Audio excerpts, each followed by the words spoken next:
Hello, and welcome to the video. Today I'll be modelling a fantasy battle axe. In the world of fantasy, it's very common to see battle axes presented in a Germanic or a Celtic milieu, and to see them decorated with runic inscriptions or Gaelic knotwork. However, for this project I'm interested in going in a different direction, a more southerly or Latinate direction. Therefore, I'd like my axe today to feature ornamentation that evokes the Italian Renaissance. In my fantasy setting, this is a type of weapon that would be wielded by a wealthy mounted warrior from the peninsula region of Olitana.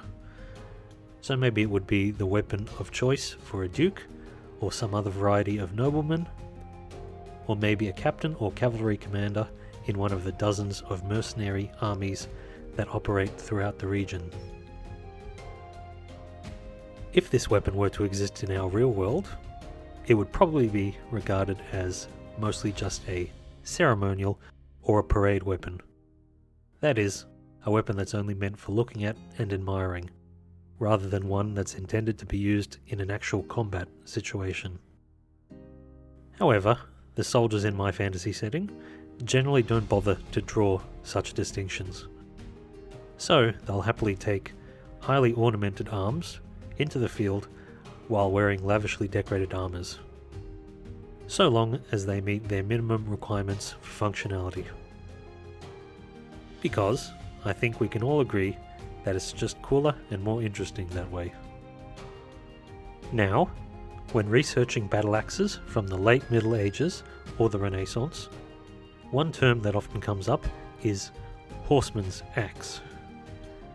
This refers to a sort of single-handed battle axe, the type that a knight or a cavalryman might wield with one hand while riding across a 15th century battlefield. These sorts of late medieval battle axes tend to be relatively short in length, with an axe blade on one side, a beak, or perhaps a hammerhead on the reverse side, and often with a long spike extending from the top. It seems to me that the horseman's axe is relatively underrepresented in the popular imagination when compared to infantry axes and axe-like polearms such as the halberd. So therefore, I decided that I wanted a horseman's axe to be the subject of this fantasy battle axe project. Whenever embarking on a project like this, I think you'd all agree that the best place to begin is by gathering and studying reference material. And in this case, I think the best reference material would be photos of actual horseman's axe specimens that have survived from the 15th and the 16th centuries. For example, we have these two specimens, relatively plain and utilitarian looking, but nonetheless they seem like they would have been very effective on the battlefield.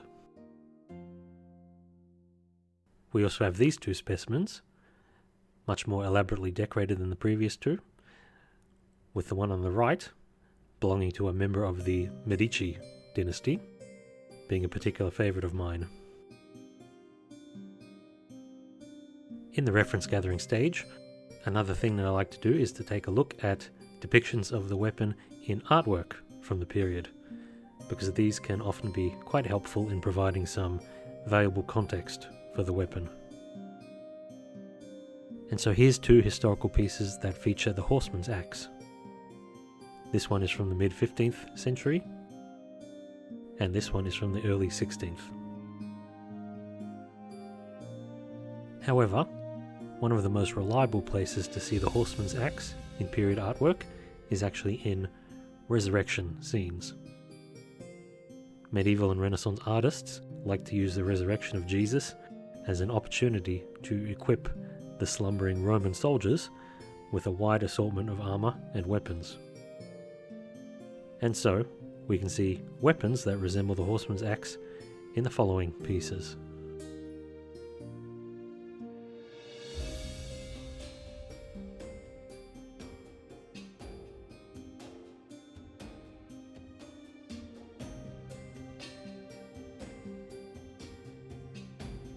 But enough preamble, let's get underway with the project.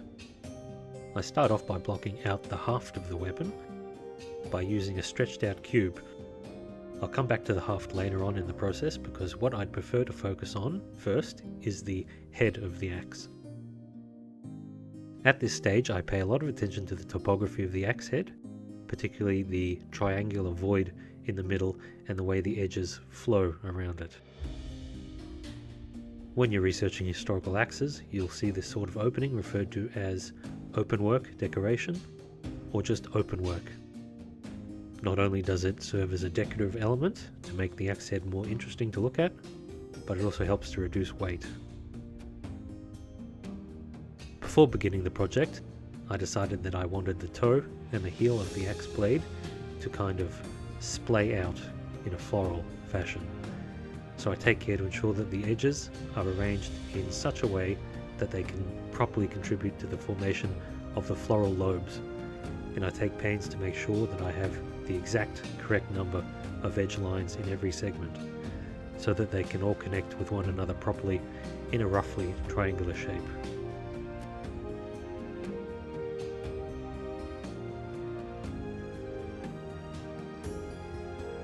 Next step comes the belt hook, which is something we find on a number of surviving horsemen's axe specimens, for example these ones here.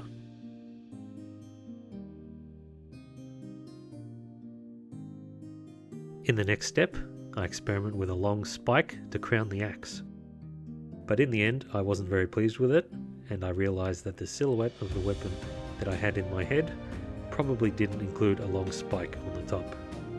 So I opted to top the piece with a very simple finial instead. For the deadly implement that sits on the opposite side from the axe blade, my two options were for either a beak or a hammerhead, as I mentioned earlier in the video. For this axe I decided to go with a beak instead of a hammerhead, because I imagined that it would fit in better with the floral aesthetic that I had in mind. And so as I modelled the beak, I made sure to give it a splaying floral silhouette in a similar manner to what we saw on the axe head. And then I made sure to give the beak a central ridge running down the middle, so it can have enough strength and rigidity to penetrate through an opponent's armour.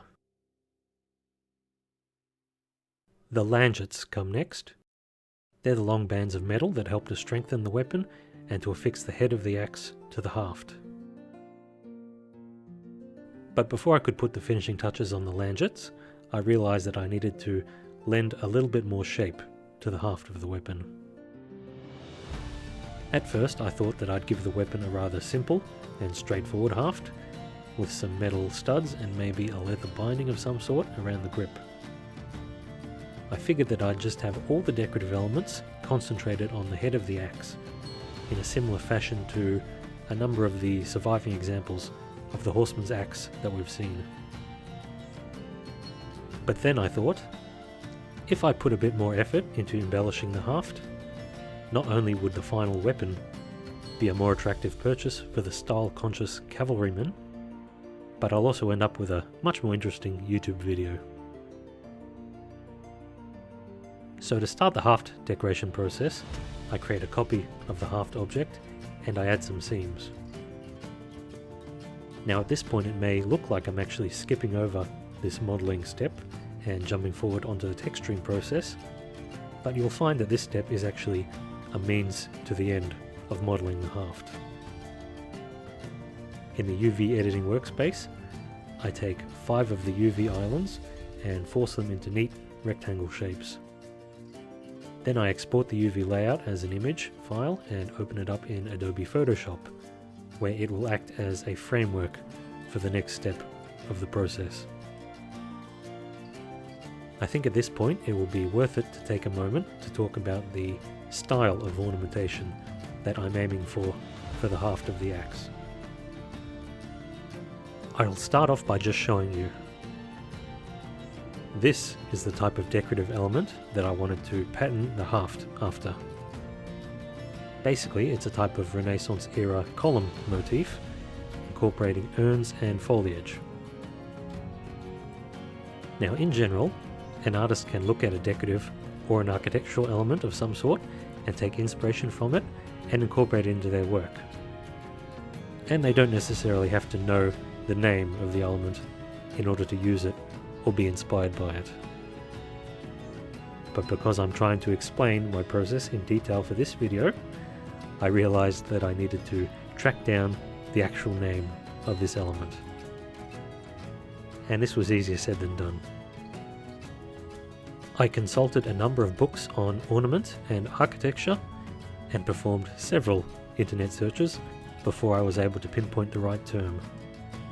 And I'm still not 100% sure that this is the right term, to be honest. But I think candelabra, or candelabra column, is actually the most correct term for this style of ornament. Because 15th century Italians were influenced by some of the elaborately decorated ancient Roman monumental candle holders that they came across, and they decided to incorporate those forms into their artistic repertoire as a decorative element.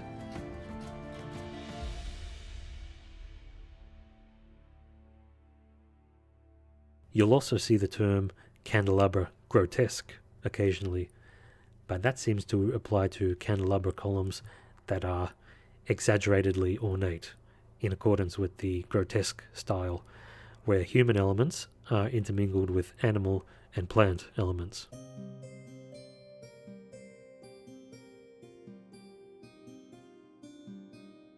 So anyway, that's what I'm working on right now here in Photoshop. I'm making an image that I can use to create a map that will let me apply candelabra column ornamental details to the haft of the axe. And by the way, the reason I'm going to all this trouble is because I am trying to avoid 3D sculpting, because I'm just not very good at it. I make an effort to draw in some acanthus leaves, but after seeing how they look on the actual piece in Blender, I decide to get rid of them and start over. And I end up just tracing over an example from a public domain ornament book. Now, to elaborate on what I mentioned earlier, the idea behind this red ornamentation I've been illustrating is to use it as a base for creating a grayscale displacement map that I can feed into Blender in order to alter the geometry of the axe haft. So that's what I'm doing now. For those of you who might not know, displacement mapping is where the 3D software refers to a special sort of grayscale image texture for instructions on how to modify the geometry of an object. Basically, any black areas found on the map are pushed down in the corresponding location on the object, while white areas are pushed up and grey areas remain the same. And so here's an example of that technique. We have the grayscale displacement map on the left side, while on the right side we have the resulting 3D object with the displacement map applied. So certain areas have been raised up while others have been pushed down. So I've produced my grayscale displacement map and I bring it into Blender and I use the displacement modifier to apply it to the haft mesh. Now this is where the magic happens. This is my favorite part of the displacement mapping process, where we first apply the map and our precious object suddenly looks like an absolute bloated and jagged mess of polygons. But after tweaking a couple of modifier parameters, it ends up looking just scrumptious.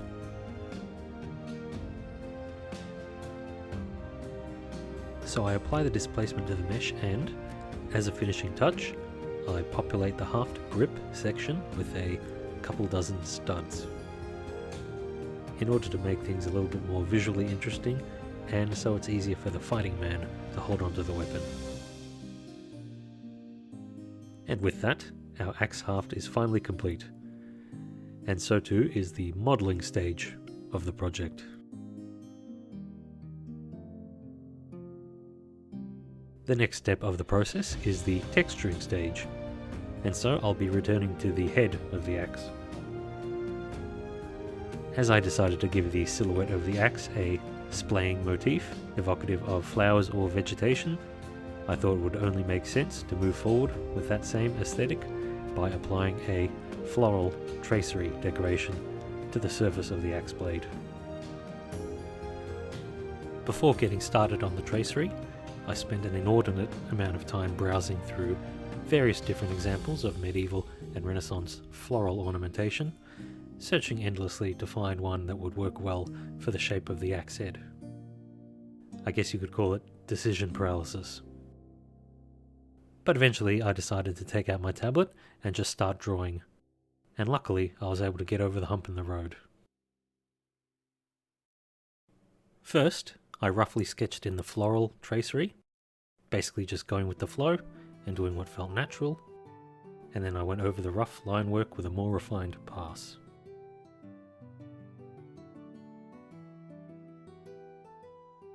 If we're thinking about the construction of the axe as if it were a real-life weapon, then I imagine that this floral ornament would take the form of an inlay, probably a gold inlay.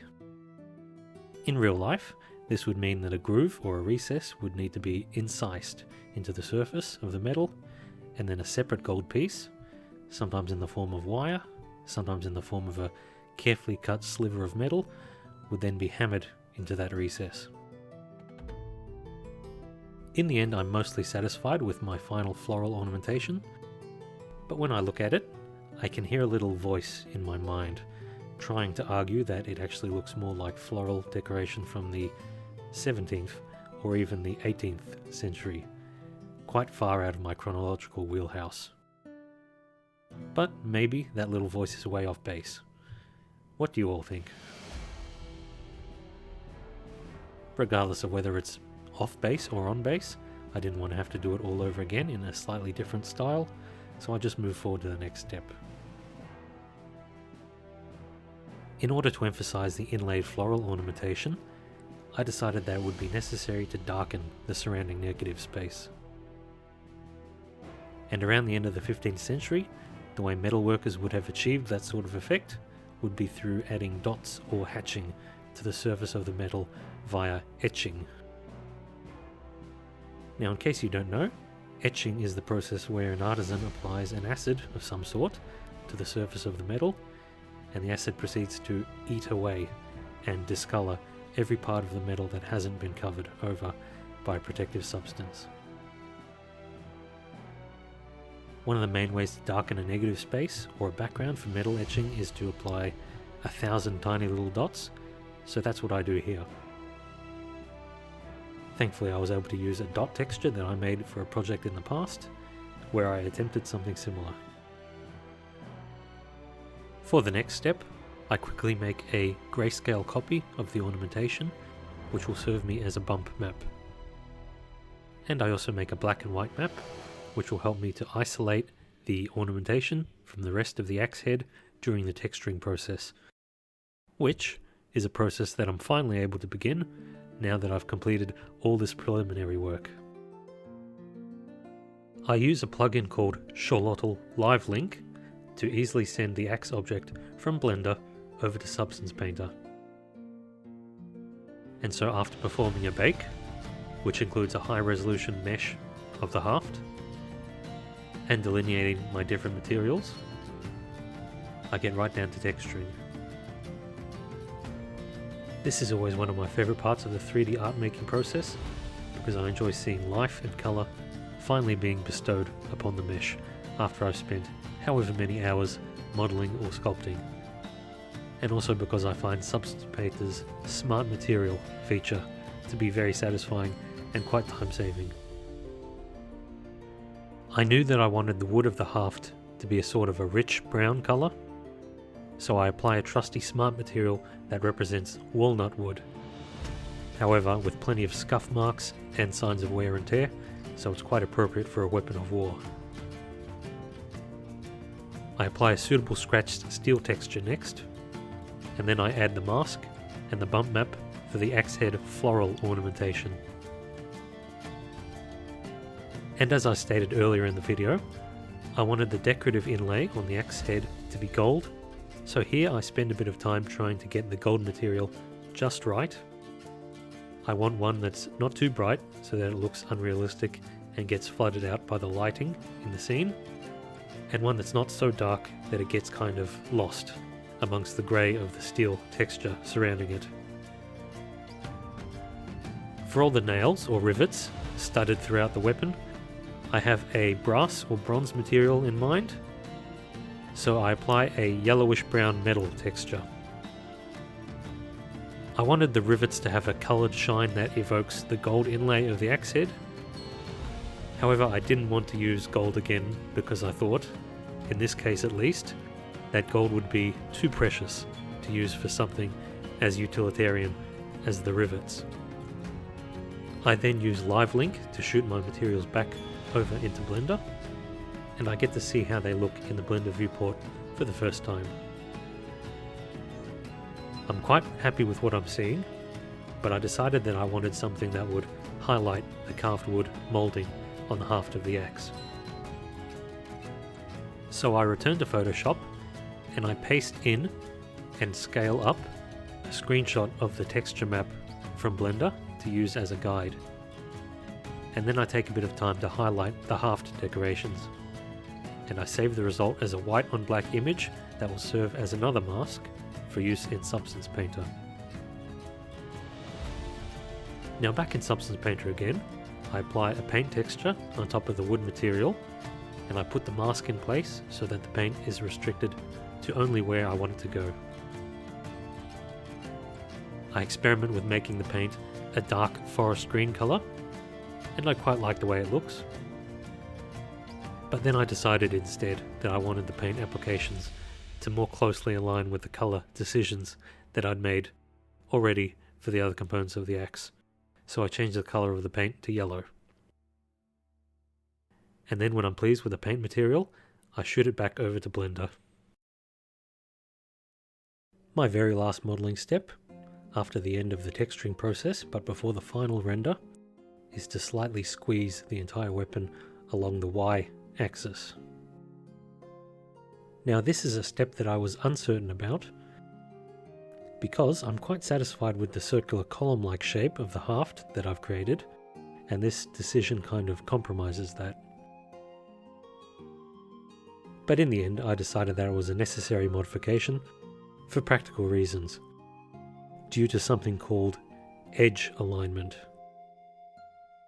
When a warrior holds a cutting weapon in his hand, he needs to have an immediate understanding of the direction in which the blade is aligned, without being required to actually look at the weapon.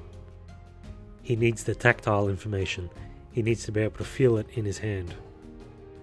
And the easiest way for that to happen is to ensure that the grip of the weapon is not perfectly round in cross-section.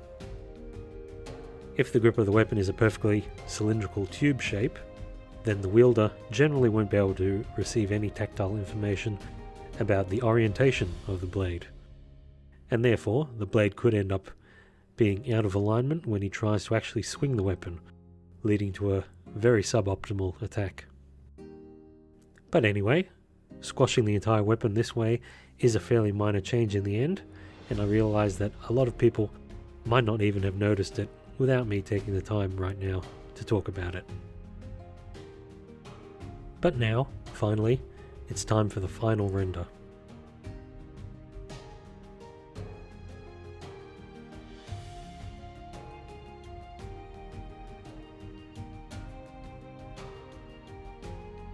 Now, of course, I just called this the final render. However, after rendering it and watching it, I thought to myself, well, I've given the battle axe a shiny marble surface to sit on, but perhaps I would be remiss if I did not also supply a warrior to hold it and wield it. And so, I came up with this fellow. He is a high-ranking cavalry officer in a mercenary company. And I hope you'll agree that this battle axe looks right at home, gripped in his gauntleted fist. If you're worried that I spent too much time creating a knight just for this video, well, don't worry too much, because I already had all the elements created from previous projects. I basically just applied some new materials and textures. Now I can't guarantee that I'll do this in these videos every single time I create a weapon or a piece of armor or a piece of equipment, but for this first video I just couldn't resist. And there we have it. That was my process for crafting a Renaissance-flavoured fantasy battle axe. I'd like to thank you all for joining me today, and I hope you liked the video.